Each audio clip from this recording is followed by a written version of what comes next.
I was following up on a potential client, and the reason for that was we had on Saturday we had put on a training session for about a dozen new hires in Palo Alto,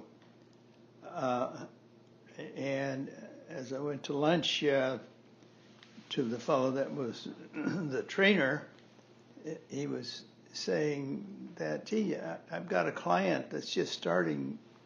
They're going to call themselves Apple, and they have a guy who's really a marketing guy, Marcola. I said, gee, great.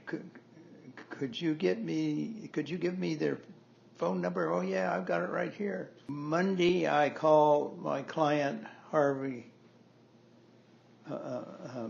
who had started this computer company, and they were being highly successful. And he was a head of the electrical engineering department at Stanford. And I said, can I use you as a reference? I'm going over to meet with the people at a new company called Apple. And he says, why are you going to go meet with those people? They're just a couple of high school dropouts. So I decided not to use Harry as a reference. Made an appointment for like 1:30, and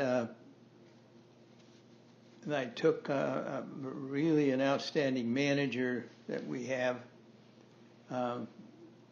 Good-looking guy, he always looked really professional, extremely competent, with me.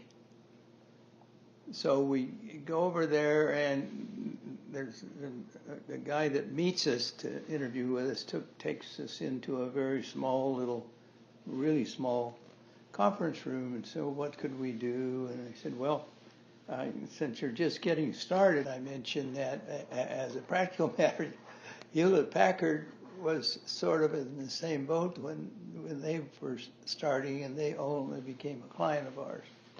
So that was my pitch to this guy. When we first arrived, there was somebody else leaving. So as we left, standing a few feet away from the door was,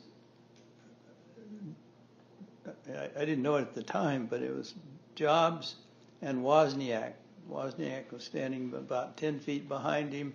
Jobs was 5 or 6 feet away from me. As I went out, I nodded to him and said we had a good meeting, but he did not say a word one, nor Wozniak say anything. So out I went.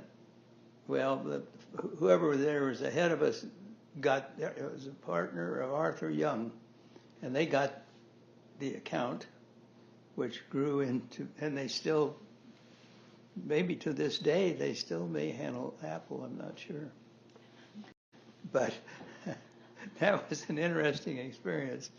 But I'll never forget seeing Jobs standing there just kind of looking at me, but not saying.